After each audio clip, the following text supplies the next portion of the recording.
Bonjour à tous, merci de participer à notre deuxième séance pour la présentation du Tour des innovations 2020 en web série de New Shopping Experience 2020.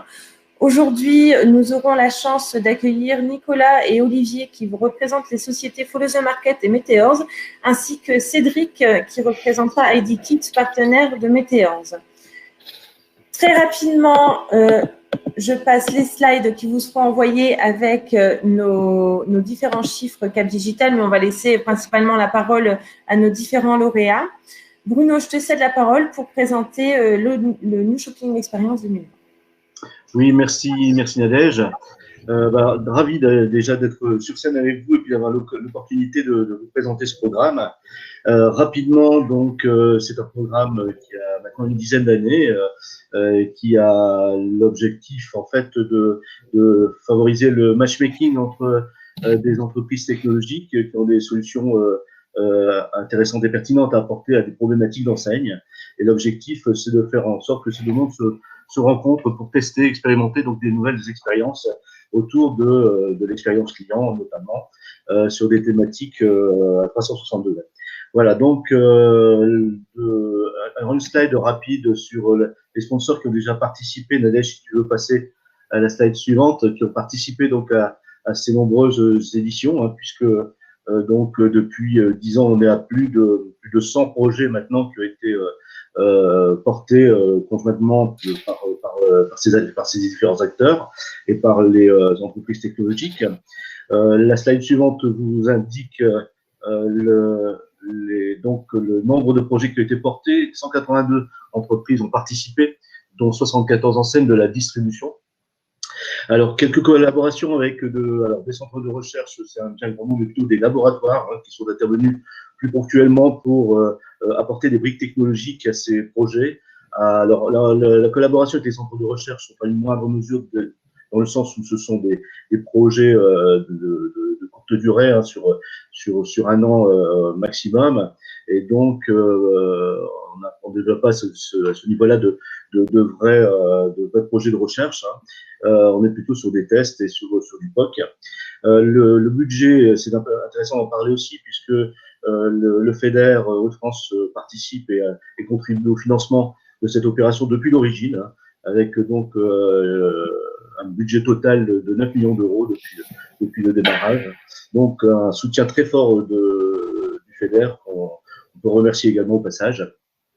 Donc ces projets ont une double vocation, c'est au-delà d'être un laboratoire du commun, du futur et de tester, d'expérimenter des solutions nouvelles, c'est aussi la capacité donnée aux entreprises technologiques d'avoir une visibilité au niveau national et au niveau international. Donc en l'occurrence, ces projets ont été présentés lors de nombreux salons tels que celui de Paris Retail Week, hein, voilà, malheureusement, on n'a pas pu se tenir cette année de façon physique, comme on le fait d'habitude. Également, on était présent au salon Euroshop à Düsseldorf, hein, qui est une grande place de marché du commerce. Retail Business Technology à Londres également, et puis aussi MAPIC à Cannes et également au CES à Las Vegas.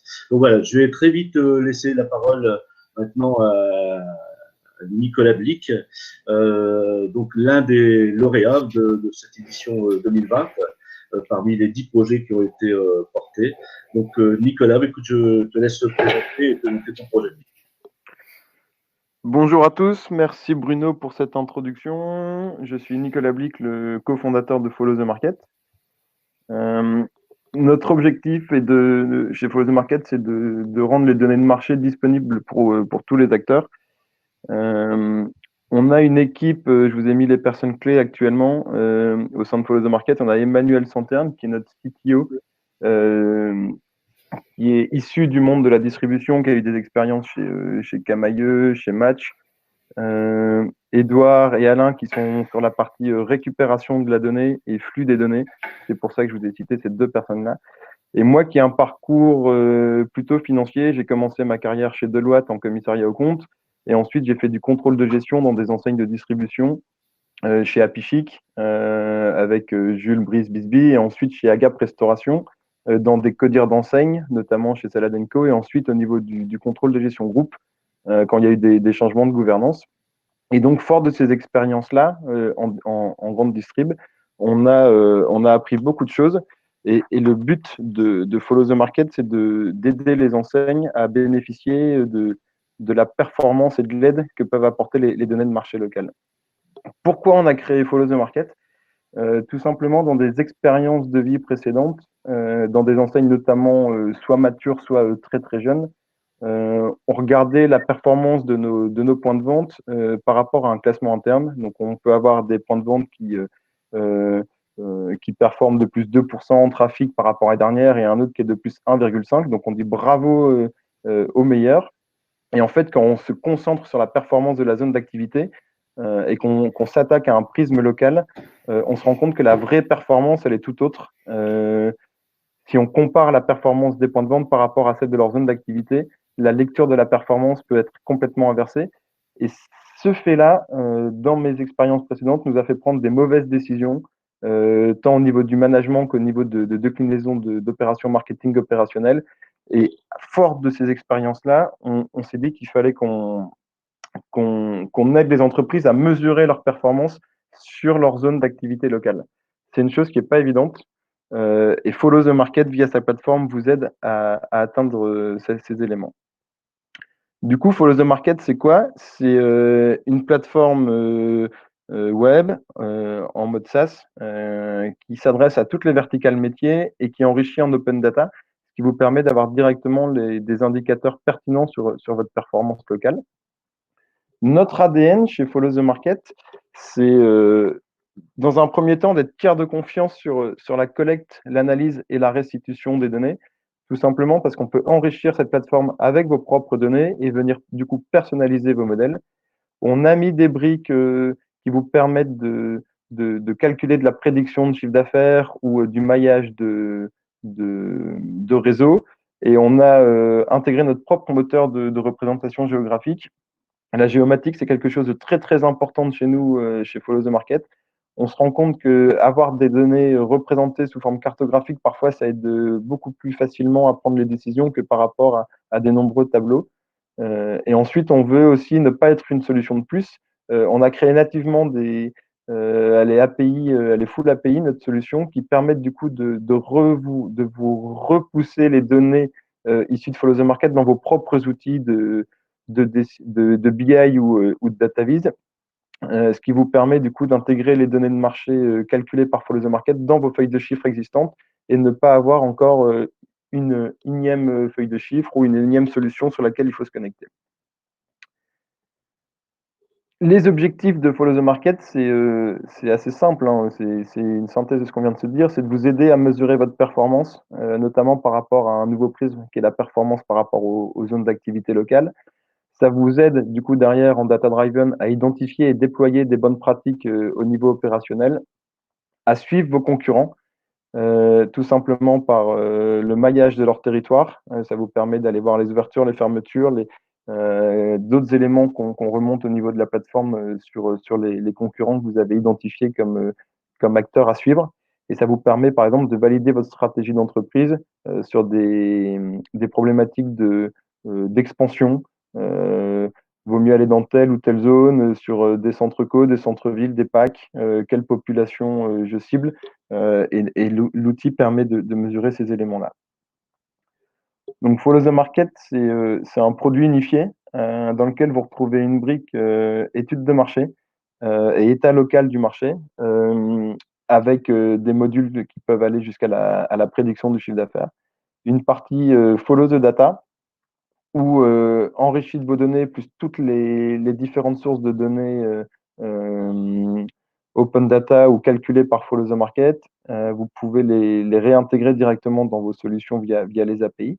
Une partie Follow the Map, qui est en lien du coup avec les deux autres éléments, mais qui vous permet d'identifier vos réelles zones de chalandise, d'aller identifier les isochrones, de calculer des zones d'exclusivité pour vos franchisés, et aussi de représentation des différents indicateurs sur la partie géomatique. Et à terme, on aura une brique panel où là, c'est des entreprises concurrentes, mais qui ont un intérêt commun, c'est de mesurer leur performance. Et du coup, on constitue des panels en B2B. Les entreprises nous donnent leurs données, on est tiers de confiance, les données sont cryptées, anonymisées. On est très, très à cheval sur la sécurité de ces données et on restitue du coup des panels sur des indicateurs choisis par les entreprises concurrentes, mais qui ont forcément un intérêt commun qui est de se comparer et de mesurer leur performance. Vous l'avez compris, du coup, sur le secteur de l'analyse et de la donnée de marché, il y a de nombreux acteurs, hein. Vous avez les panélistes purs, historiquement. Vous prenez des NPD Group qui vont faire la restauration et les jouets, par exemple. IMSL gère sur les pharmacies ou les laboratoires. Derrière, les gros acteurs institutionnels, Xerfi, JFK, Nielsen, qui vont vous faire des études à moyen long terme et également du panel, notamment si on prend du panel produit sur la partie blanc électroménager. Et il ne faut pas oublier tout ce qui est fédération ou syndicat métier qui récolte de la donnée de leurs membres pour aller derrière faire du lobbying et également donner des indications sur la performance du marché et de leur secteur d'activité. Et donc, Follow the Market, nous, on est un seul outil qui vous permet d'atteindre et d'avoir toutes ces infos-là en un seul endroit et qui simplifie du coup la vie des différents acteurs. Donc ça, c'est les images de notre solution. Du coup, derrière, les bénéfices de cette solution, c'est déjà de rompre la première chose, la dépendance envers vos fournisseurs panélistes, qui sont tous en position de monopole sur leur vertical métier. Donc, ils vous donnent de l'info, souvent sur des granularités qui sont pas très utilisables, et avec un retard par rapport à la performance. Vous recevrez les chiffres de mars, en avril ou en mai, et du coup, la décision qui aurait pu être prise grâce à la lecture de la performance par rapport au marché, elle est difficile à prendre car vous avez l'information trop tard. On optimise du coup vos performances par exemple, et on vous aide à optimiser votre rentabilité parce qu'on identifie nativement les surperformances ou les sous-performances de vos points de vente. Ça peut être en termes de chiffre d'affaires, ça peut être en termes d'investissement. Vous faites une campagne marketing. Est-ce que du coup, votre point de vente qui a bénéficié de cette campagne a surperformé par rapport à sa zone d'activité? C'est une solution clé en main qui est personnalisable également et du coup qui lie vos indicateurs à vos besoins opérationnels. Et une de nos grosses forces, c'est qu'on unifie les sources de données qui vous permettent d'avoir un seul point d'accès à de nombreux indicateurs. Nos clients, on travaille actuellement avec des commerçants indépendants sur la partie études de marché et également on adresse les enseignes, les collectivités et les bailleurs pour l'accès à la plateforme en SaaS qui leur permettent du coup d'avoir un cockpit et d'être connectés avec les autres enseignes sur la partie performance du marché. Pour qui on fait ça au sein de l'entreprise? Ça adresse les directions commerciales qui peuvent du coup avoir une lecture de la performance de leurs directeurs régionaux ou de leurs chefs des ventes. Le moteur recalcule du coup la performance et l'agrégat des performances de chaque zone par rapport au marché de cette zone. Au niveau des directions générales, ça peut aider à prendre les décisions de validation de stratégie d'implantation ou de concept. Le marché se recalcule pour les enseignes qui ont plusieurs concepts, par exemple, qui vivent en parallèle, arrivent à calculer la performance du marché par concept. Au niveau de la finance et du développement, ça vous permet de valider les nouveaux emplacements. Et au niveau du marketing, aider à la mesure de la performance des opérations de marketing et surtout des opérations de marketing locales pour voir si vous sur- ou sous-performez par rapport à la zone d'activité. Si on prend des cas concrets, chez Manéo, on est en cours de développement et de personnalisation, on va dire, de notre brique étude de marché. C'est une enseigne d'optique qui est en plein développement. Leur problématique, c'était de réduire les délais et les coûts quand ils allaient ouvrir des nouveaux points de vente au niveau de la partie études. Ils ont plusieurs fournisseurs et ils voulaient aussi également être autonomes sur la génération de ces études et l'état local du marché qui transmettent à leurs franchisés.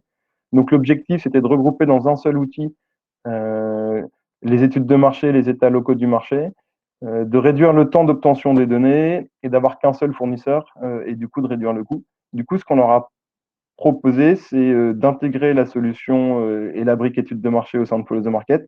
C'est du coup la technologie qui combine open data et qui s'appuie également sur les données métiers fournies par l'enseigne. Derrière, ça leur permet d'avoir une clé d'entrée, ils rentrent leur adresse, ils valident 2-3 choses. Donc en 3 clics, ils ont un état local du marché et une étude de marché qui sort de manière automatisée en marque blanche. Et la plateforme, elle est accessible tout le temps. Et la prédiction de chiffre d'affaires qui sort de cet outil a été pour l'instant assez fiable à chaque fois pour ce client-là. Deuxième acteur, c'est dans le cadre du programme New Shopping Experience avec Synchrodiffusion, qui est une enseigne B2B de chez Movivia. Ils avaient une problématique, c'était de s'assurer que leurs commerciaux respectaient les consignes groupes et derrière d'aller identifier les gains potentiels de croissance de chiffre d'affaires par zone et par commerciaux.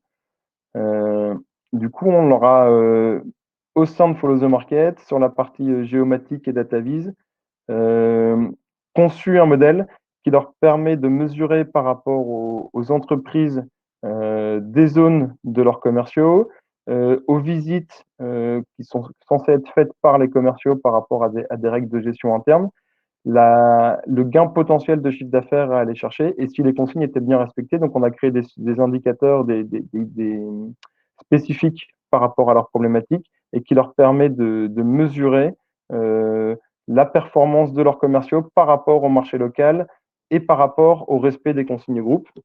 Et du coup, d'aller chercher des optimisations en termes de performance par commerciaux. Nos partenaires, on est lauréat au défi. Au défi, c'est le partenaire d'amorçage des startups en Hauts-de-France qui finance entre 20 et 30 sociétés par an. On travaille également avec BPI, on a des bureaux sur Euratech, on a fait un programme d'accompagnement chez eux. Je vous ai mis un testimonial de Laura Merlin, on travaille également avec Laura Merlin sur des sujets de performance et d'analyse de la concurrence sur un prisme rayon et du coup circuit de concurrent. Et on a également quelque chose d'important, ce qui sont nos partenaires historiques, c'est NTICO Technologies, qui ont des activités d'experts, donc plus un métier de SN. Il y a une centaine de collaborateurs sur ces métiers-là, spécialistes de la distrib et également sur des métiers d'ingénierie et de chefferie de projet. Et ensuite, il y a 2 outils SaaS, MDB, qui s'occupent de l'optimisation du picking. Donc pour les logisticiens, on a des solutions très intéressantes aussi à proposer. Et Follow the Market, que je viens de vous présenter, sur laquelle on est spécialiste des data et de la géomatique. Du coup, si on a une chose à retenir de Follow the Market, c'est que ça aide vraiment les entreprises à mesurer leur performance locale et du coup à avoir un nouveau prisme et une nouvelle lecture de leur performance. On est nativement full API et on est une plateforme unifiée et du coup on permet la personnalisation des analyses et de rendre les clients autonomes sur la récupération de ces informations. Merci à tous. Je suis ouvert à toute question. Merci beaucoup Nicolas. Alors pour les personnes qui nous regardent et qui nous écoutent, vous avez l'onglet questions à droite de votre écran, donc n'hésitez pas à utiliser cet onglet pour poser les questions à Nicolas.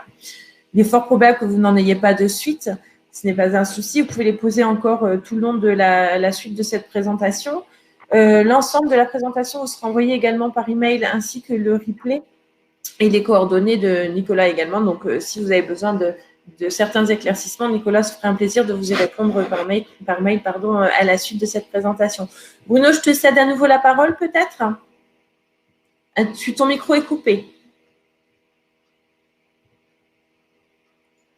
Pardon, oui, merci Nadège, merci Nicolas pour la présentation. Alors moi, effectivement, j'aurais une petite question en fait sur les tailles de marché que tu adresses là actuellement en fonction de la position de Follow the Market. Vous adressez un marché plutôt national, international et européen.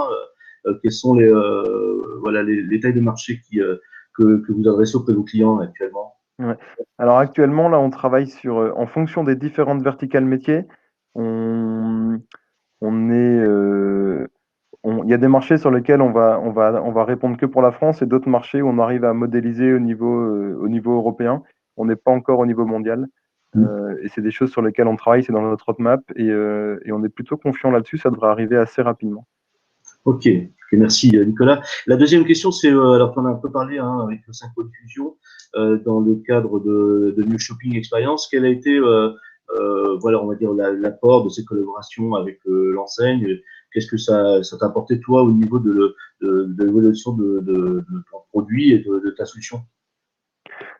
Ce qui est très intéressant dans le cadre du programme NSE, c'est on va co-construire du coup une solution personnalisée pour le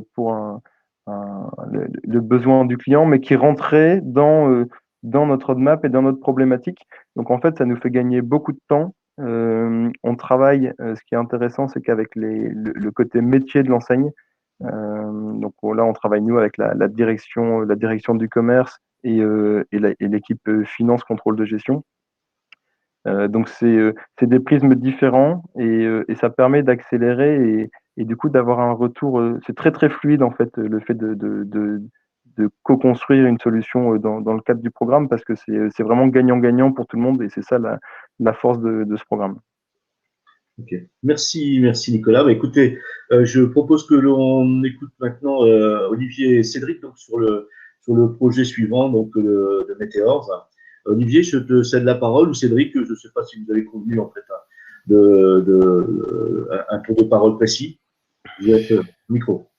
Oui, je vais me permettre juste de prendre la parole rapidement, puisque je suis le fondateur et dirigeant de la société Meteors, ce que je vais avoir l'occasion de présenter, mais on a un petit slide aussi sur IDKit. Je te passerai tout de suite la parole. Cédric, le thème, nous, développé grâce au Picon by Cap Digital, c'est l'efficience des budgets digitaux par le pilotage des données. Donc, pour faire simple, aujourd'hui, on a deux grandes problématiques sur la donnée client.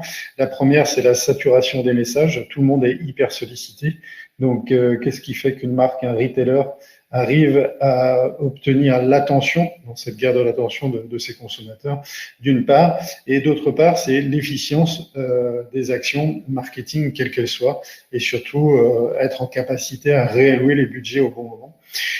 Donc c'est un projet dans la suite déjà de nos plateformes qui a trouvé sens auprès de Gémeaux et d'IDKit. Je vais laisser du coup la parole à Cédric pour présenter IDKit et puis son rôle prépondérant dans ce projet. Bonjour à tous. Donc Cédric Poncelet, donc rapidement on a eu la joie de partager ce projet avec Meteors et pouvoir, comme régulièrement depuis plusieurs années, participer à un projet NSE. Pour rappel, ID Kids, une enseigne tournée autour du monde de l'enfant et de la famille, regroupant les marques Okaidi, Oxybul Éveil et Jeux, Jacadi, Rigolo comme la vie, qui est un réseau de crèches, et puis un certain nombre de fonctions. Et puis on a eu la joie depuis une semaine d'accueillir une partie des marques du groupe Kiddies. Donc, on est en pleine intégration en ce moment. Et donc, voilà. Et pour revenir un peu au sujet, avec beaucoup de data à traiter et puis voir comment, comme le disait si bien Olivier, comment optimiser nos campagnes et être le plus performant possible sur ce point-là. Oui, encore une fois, merci donc au Picon by Cap Digital parce qu'effectivement, c'est un accès à des retailers d'envergure mondiale avec des milliers, des millions de données. Donc pour nous, c'est précieux. Je vais passer rapidement, mais Meteors, notre baseline, nous, c'est activer vos données, augmenter vos conversions. C'est-à-dire qu'au même titre que les brevets, que les ressources humaines, chaque entreprise a un patrimoine, ce sont ces données clients en particulier. Nous, notre mission, c'est d'accompagner ces entreprises, quel que soit le secteur. Aujourd'hui, on parle du retail pour rendre intelligibles et activables ces données. Meteors, c'est surtout 8 ans déjà. a été aussi lauréat au défi il y a quelques années, 20 collaborateurs basés à la Malline près de Lille. Nous avons une offre qui va du référentiel client unique, donc, ou autrement dit une Customer Data Platform, un moteur de fidélité, un moteur d'attribution, donc que nous allons voir, et un centre de service avec de nombreux clients dans le retail, alors retail de détail comme retail alimentaire, fashion retail, textile. Nous avons comme ça plus de 52 références clients, que ce soit donc effectivement, et en particulier ID Kits avec qui nous travaillons depuis bientôt plus de 5 ans. Donc un vrai partenariat. Pour aller plus précisément, je vais passer un petit peu nos prix et distinctions. Ce qu'on voulait faire dans le cadre de ce webinaire, c'était d'abord les enjeux 2020 pour les retailers et voir comment finalement le projet qu'on a porté avec ID Kits et Gémeaux rentrait en résonance par rapport à effectivement ces enjeux que nous a permis de mener le PICOM. Donc le premier enjeu, c'est sanitaire et transformation, avec la pandémie. Le deuxième, c'est le budget, puisque justement, suite à cette pandémie, quelles en sont aussi les conséquences dans, on va dire, le pilotage aujourd'hui de ces budgets. Le trafic, on est à l'ère de l'omnicanalité, et ne pas oublier aussi les points RGPD. Alors, juste un petit retour sur l'expérience vraiment très succinct, que ce soit Gémeaux ou ID Kits. Moi, personnellement, je tiens à remercier l'ensemble des équipes parce qu'on a abouti à un projet qui a été lancé donc en fin février.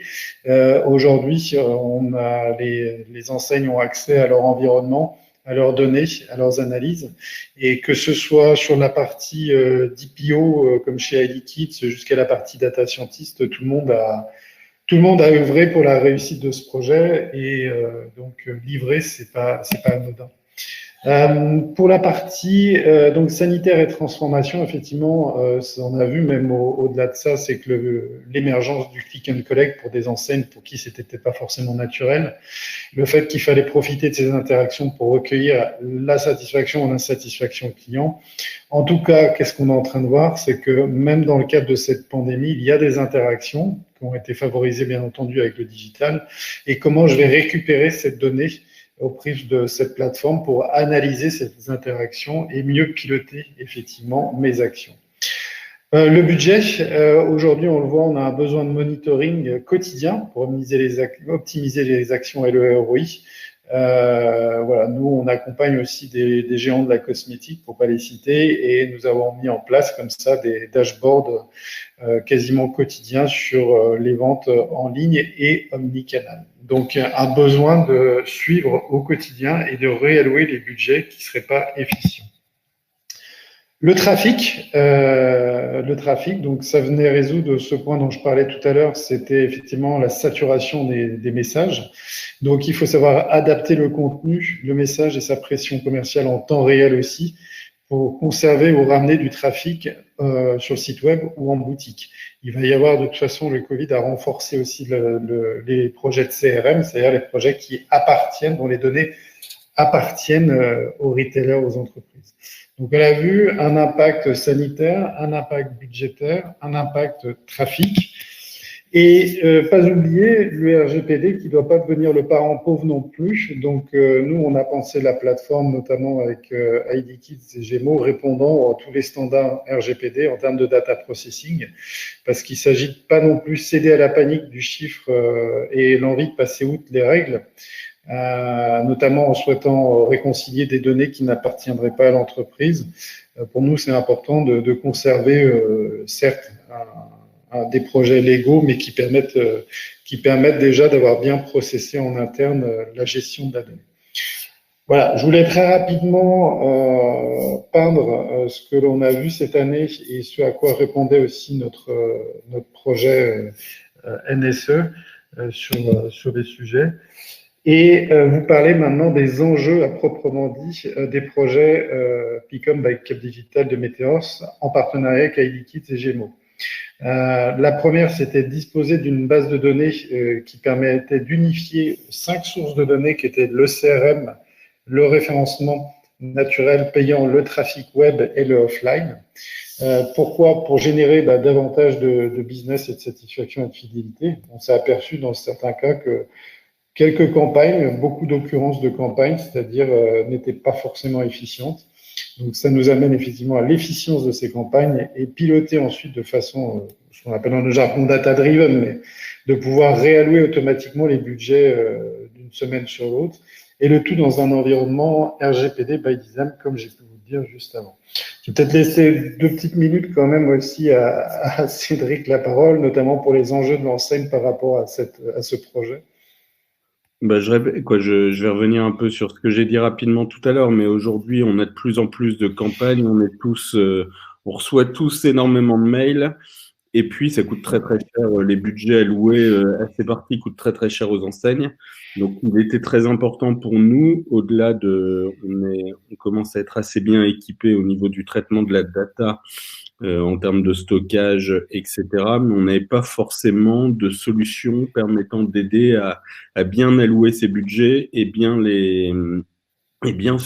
clairement cibler nos clients. Donc c'est là où il y a un véritable intérêt et le sujet est crucial. C'est pour ça qu'on était aussi 2 enseignes pour avoir discuté avec Renaud Montin de chez Gémeaux. On était tous les 2 très preneurs de cette partie-là, et c'est vrai que après il y a toujours cette difficulté de la structuration de la donnée chez nous, chez beaucoup de retailers, pour pouvoir justement venir compléter ces tableaux, ces dashboards, et qui sont des vrais outils d'aide à la décision pour nos collaborateurs, pour être mais toujours dans la même optique, pour être le plus efficient par rapport au client final, et pas lui envoyer sur le canal qui est le plus préférentiel pour lui et qui aura le plus d'impact derrière. Oui, donc on le voit en fait, un objectif qui est double. Premièrement, éviter la sursollicitation, et deuxièmement, de manière concomitante, bien gérer ses budgets. Par rapport à ça, effectivement, une plateforme qui permet de piloter effectivement l'analyse et la restitution des parcours clients, et même de prédire, prescrire les actions à faire. Mais pour arriver à ça, il y a eu aussi tout un pendant d'architecture technique et d'algorithme qui a été assez important à mener aussi. Donc, ça me permet de vous présenter notre retour d'expérience, et ils sont identiques dans le cadre des 2 enseignes, c'est-à-dire que c'est des projets quand même en 4 étapes. Donc, une étape où il a fallu quand même étudier l'architecture du SI. Là-dessus, effectivement, je tiens à remercier aussi les équipes d'ID Kids IT comme métier, parce qu'on a eu accès assez rapidement à leur architecture, et c'est très agréable d'avancer dans ces conditions. Ensuite, il a fallu connecter les données clients. Donc, pour connecter, effectivement, ce sont souvent des sources de données hétérogènes. Donc là-dessus, on a pu s'appuyer sur notre connaissance marché, puisqu'on est d'abord des experts de l'agrégation aussi des données. Ensuite, on a travaillé en parallèle avec des chercheurs de l'Université de Marne-la-Vallée, notamment quelques professeurs qui venaient de l'Université de Lille 1 sur la partie algorithme. Donc, on a eu pas mal d'ateliers, je pense notamment en particulier aussi chez Edikit sur la partie approche algorithmique. Et une fois qu'on a intégré à la fois les flux, les données clients, les algorithmes, il s'agissait de prédire les actions rentables. Voilà un petit peu pour les 4 grandes étapes qui ont été menées avec au milieu les 2 confinements. La quadrature vertueuse de ces projets, effectivement, c'était partir de l'agrégation, de l'animation, de l'analyse et finalement l'attribution des budgets. Peut-être si je reviens sur ce retour d'expérience en 4 étapes, peut-être si Cédric, toi tu veux ajouter quelque chose depuis vu de l'intérieur, si je puis dire. Non, mais vas-y, je te laisse dérouler, je referai un petit retour derrière. Oui. Très bien. Alors, là, je vous montre quelques copies d'écran, mais aussi, on a une vidéo qu'on a préparée d'1 minute 30 sur la plateforme. Alors là, ce sont des données, bien entendu, de l'environnement de démo. Donc, on a la capacité de suivre les parcours clients. Alors, un parcours client, qu'est-ce que c'est? Un parcours client, c'est le nombre de sollicitations que vous et moi, on a reçues sur 30 jours glissants, entre un SMS, un email, même du offline, de la publicité. Donc, on a dû pondérer comme ça, en fonction des zones géographiques, les probabilités que les personnes puissent interagir et être sollicitées. Et on a pu mesurer comme ça des taux de conversion par occurrence et par parcours client. Donc, c'était assez précieux puisque ça nous permettait de voir effectivement en fonction de ces parcours clients, quelle serait l'évolution à la fois en termes de taux de transformation et donc de chiffre d'affaires généré pour l'enseigne et puis surtout de rentabilité. Là, ce que vous voyez sur l'écran, c'est la partie onglet, effectivement, avec l'analyse, c'est-à-dire qu'une fois qu'on a réussi à unifier la donnée, que ce soit depuis le point de vente physique, depuis le site web, on a réussi à voir quels étaient les clients qui étaient les plus rentables, les occurrences qui étaient les plus efficientes. Derrière, on a aussi comme ça une interface qui permet de vous dire, ben voilà, j'ai 100 000 euros pour cette fin d'année, comment je l'exploite, et ça vous donne des propositions de parcours client aussi. Donc, on a agrégé de la donnée multisource. On l'a restitué au prisme de ces interfaces qui nous permettent de voir quelle est effectivement l'efficience des parcours. Et enfin, on a un module de prescription qui, suite à l'ensemble de ces parcours et de la connaissance client du retailer, on est capable de dire, bah, vaudrait mieux, si vous mettez tant de budget, faites telle et telle suite d'actions sur telle et telle typologie de client. Voilà ce que ça nous a déjà permis. Je sais qu'avec Gémeaux, on a déjà mis tout un plan d'action, notamment sur décembre, avec certaines campagnes. Voilà un petit peu pour tout ça. Peut-être laisser aussi la parole à Cédric. Oui, non, mais c'est ce que je reviens un peu à dire, à résumer un peu ce que tu dis depuis tout à l'heure, mais c'est une vraie importance pour nous de pas c'est globalement de passer de spammers, parce qu'on reçoit tous beaucoup d'emails commerciaux, à cibleurs et bien ciblés en fonction du besoin. Et aujourd'hui, toutes ces campagnes, bah, c'était pas au feeling, mais par rapport à quelques retours d'expérience, on adressait tel ou tel canal lors de nos différentes campagnes promotionnelles ou autour de la fidélité, etc.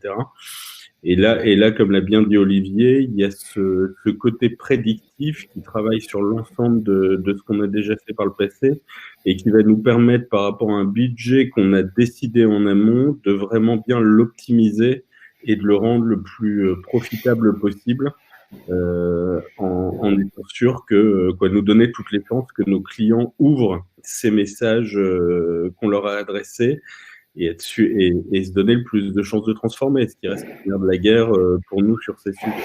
Donc c'est là où le projet a énormément d'intérêt de notre côté.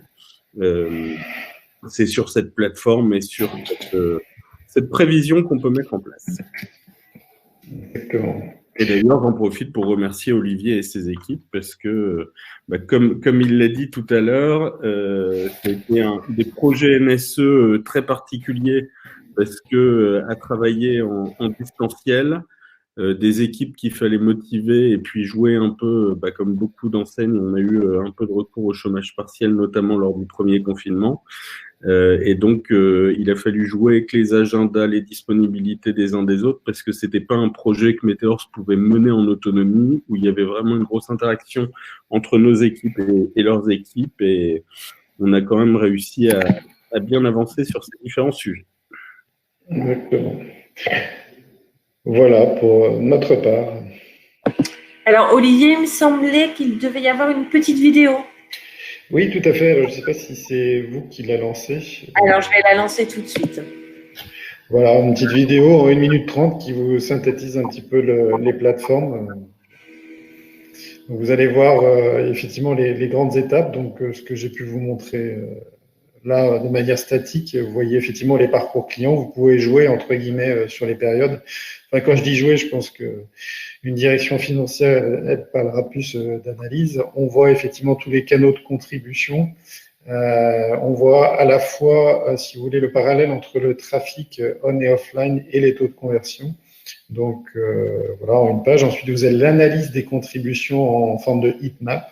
Donc, ça permet de voir en fonction des campagnes quelles ont été les occurrences entre la fidélité, les triggers marketing, les opérations commerciales en point de vente physique, les occurrences. Donc, vous pouvez comme ça avoir un vrai outil de pilotage.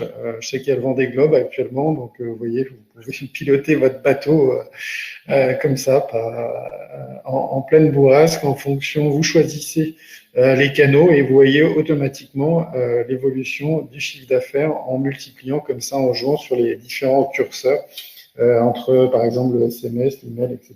Donc, il y a beaucoup de travail d'algorithme derrière. Et encore une fois, merci aux équipes d'IDKits parce que ça a été vraiment fructueux, les échanges sur cette partie-là aussi. Et donc là, vous avez la partie prédictive. Donc, ça vous permet, vous voyez, on a mis 5000. Quels sont les univers recommandés? Vous pouvez même les atteindre d'objectifs. C'est-à-dire que vous voulez 15% de rentabilité sur l'univers homme et ça vous donne effectivement des éléments comme ça budgétaires. Voilà, donc merci au Picon, puisque vous voyez, on a abouti pour 2 enseignes à 2 plateformes qui fonctionnent et puis qui sont déjà utilisées. Oui, merci Olivier. Bah, écoute, en tout cas, c'était très clair. Et puis, on comprend évidemment à quel point un outil de aussi performant soit utile aux enseignes. Et en plus, dans cette période de contexte un peu compliqué où les données changent pas mal. À cause justement de ce contexte. Alors bon, c'était très clair. Bon, moi évidemment, je connaissais assez bien le sujet. Moi, j'ai envie de poser une question effectivement à Cédric là davantage sur l'intérêt en fait que les enseignants portent à ce programme et qu'est-ce qu'ils peuvent trouver effectivement en termes de collaboration avec les entreprises. Voilà, avoir un peu un retour d'expérience, on va dire plus global, hein, au niveau pas forcément du périmètre Météor, mais dans sa globalité, puisque IDKits effectivement a participé à de nombreuses expériences de ce programme les années précédentes. Donc, qu'est-ce que tu en retires? Quels sont les bénéfices pour l'enseigne, Cédric? Alors moi, j'ai envie de le retourner aussi de l'autre côté parce que je pense que oui, ça sert aux enseignes, mais je pense que le but des projets NSE, et c'est comme ça qu'on les porte chez IDKits depuis le début, c'est aussi permettre à des structures dites start-up de pouvoir éprouver un certain nombre de choses de leur modèle et de leur R&D. On a des territoires de jeu, je vais pas revenir sur celui d'IDKits, mais on a des écosystèmes qu'on a montés qui leur permettent d'approuver et de développer des choses qu'ils ont commencé à développer. On parlait avec Olivier, là, il y a eu tout un travail avec des mathématiciens, statisticiens, j'ai pas tout suivi, je suis désolé Olivier, mais avec où on a travaillé. C'est vrai que avant de rendre cette partie avant de pouvoir la mettre au catalogue et pouvoir la vendre, il faut l'éprouver sur des marchés. Et on a beaucoup de startups qui souvent viennent nous voir, qui avant ont besoin d'éprouver leur MVP. Donc moi c'est déjà le premier point, c'est pas que enseigne, c'est pas que un truc où l'enseigne doit se servir. Et ça je compte vraiment insister. On fera peut-être parler Nicolas et Olivier là-dessus derrière. Pour l'enseigne c'est intéressant, ça nous permet justement d'aller sur des chantiers qui n'étaient pas forcément prévus initialement, qui permet aussi de changer pour les équipes. Il faut savoir qu'on a des grosses machines avec des gros projets. Là, on est en pleine phase budgétaire, donc qui sont bien prévus à l'avant et en avance, etc. Et c'est vrai que c'est toujours intéressant dans la phase de sélection. En janvier, on reçoit l'ensemble des dossiers envoyés par Nadège et Bruno et on se retrouve sur des sujets sur lesquels on s'était pas forcément projeté sur l'année à venir.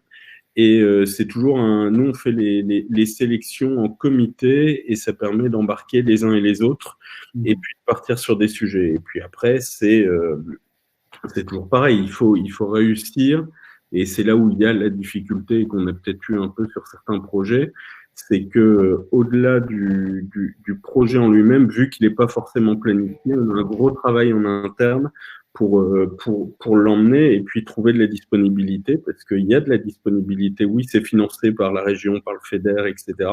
Mais on a besoin de trouver de la disponibilité auprès de nos équipes, à la fois pour partager et c'était le but de mes propos avec l'enseigne qu'on va accompagner. Et en même temps, il y a de l'intégration à faire si on veut arriver à des résultats satisfaisants et qui servent, parce que le but, c'est que ça serve quand même au global l'entreprise pour pouvoir avancer. Et si tout va bien, pourquoi pas déboucher après l'année de test sur un contrat avec l'enseigne, mais qui n'est pas le but initial. On est vraiment sur quand on part sur un projet Picom, c'est plus on va à la fois accompagner une start-up et on va aller sur des champs sur lesquels on n'avait pas forcément prévu d'aller. Donc voilà comment je résume globalement, mais c'est toujours c'est à chaque fois bien différent, c'est des belles rencontres et puis au service justement de nos entreprises. Donc c'est là où c'est assez vertueux. Très bien, écoute, merci Cédric. Donc effectivement, merci aussi à tous les sponsors qui ont pu participer aux éditions précédentes pour offrir ces terrains d'expérimentation. Hein, c'est bac à sable, comme on dit, donc pour effectivement tester, expérimenter, pousser un cran plus loin et plus vite, on va dire, les projets des entreprises techno. Alors ça me donne l'occasion de rebondir et de présenter la prochaine édition, parce que même si l'édition actuelle de NSE 2020 est encore en cours, que le programme se prolonge jusqu'en mai 2021, nous entamons le lancement de la prochaine édition, comme tu l'as dit Cédric, dès janvier prochain. Donc à partir du 7 janvier, donc les dossiers de candidature seront disponibles, enfin les cahiers des charges seront disponibles aux entreprises pour pouvoir y répondre. Actuellement, on a un travail de sensibilisation justement des grands comptes qui souhaitent participer aussi à cette édition. La thématique, Nadège, si tu veux bien avancer de la slide suivante, la thématique, alors, on n'a pas de slide là-dessus, mais c'est pas grave, je vais vous la résumer rapidement. On l'a mis sous la bannière d'un commerce vertueux et durable. Donc ça répond bien évidemment à la situation et du contexte qu'on a pu vivre cette année. Ça m'a fait plaisir, Olivier, lorsque tu as parlé de sanitaire et de transformation, parce qu'on a effectivement une sous-thématique qui est sur la sécurité sanitaire, qui rentre complètement dans ce champ-là. Une sous-thématique également sur la définition des centres-villes, qui, vous l'avez compris, touche énormément à la logistique du dernier kilomètre. Et puis une troisième thématique qui sera plutôt orientée sur l'économie circulaire et responsable. Donc voilà, on est en train de rédiger actuellement le cahier des charges. Demain, il y a effectivement un corner grand compte au sein de Cap Digital qui permettra d'évoquer rapidement le projet de ce nouveau programme pour 2021. Et puis donc un webinaire d'information qui sera donc planifié le 12 janvier pour les entreprises techno qui souhaitent y participer. Voilà, donc merci à tous les quatre. En tout cas, c'était très clair. Et puis, merci de votre témoignage. Je vais laisser la parole maintenant à Nadège pour continuer. Merci Bruno. Donc effectivement, nous allons encore présenter nos prochains lauréats. La prochaine session aura lieu le 7 décembre 2020, donc à 9h, en compagnie de Miam, qui a travaillé en collaboration avec Cora, et Machine en collaboration avec Laurent Merlin. Le 9 décembre, MyTex qui a travaillé en collaboration avec Kiabi et Nectar avec Point Vert. Et le 11, dernière session, S2I avec ID Kids et Gémeaux. Et Vcult avec Pickwick Toys. Je vais vous mettre dans le chat l'ensemble des liens sur lesquels vous pouvez cliquer pour pouvoir vous y inscrire. Le tout accompagné d'un lien également vous permettant de télécharger les différents livrets, le livret vous permettant de télécharger les différentes innovations qui ont été sélectionnées cette année pour NSE 2020. Voilà, aujourd'hui, il n'y a pas eu de questions. N'hésitez pas à revenir auprès de l'ensemble de nos présentateurs du jour, donc Nicolas et Olivier, Cédric également en parallèle, pour avoir un peu plus d'informations sur leurs différentes innovations. Je vous enverrai en parallèle de ce webinaire le replay ainsi que le document de présentation et l'ensemble des coordonnées de nos différents lauréats. Voilà, je me permets juste de vous demander encore un tout petit instant pour vous permettre de pouvoir accéder à l'ensemble de notre programmation. Voilà, normalement, c'est bon. Il y a encore quelques mails qui vont s'en suivre dans le sens où c'est assez chargé. Encore un tout petit instant. Voici, voilà. Donc, la programmation de Miam et Machine le 7, MyTex et Nexstar le 9, S2I et Vehicle le 11 et le lien vous permettant de télécharger le livret. Nicolas, Bruno, Olivier, Cédric, je vous remercie énormément de votre participation ce jour. Merci Nadège. Et je vous remercie également Merci à vous. d'avoir été présent. À très bientôt. Merci, à bientôt. À bientôt. Au revoir.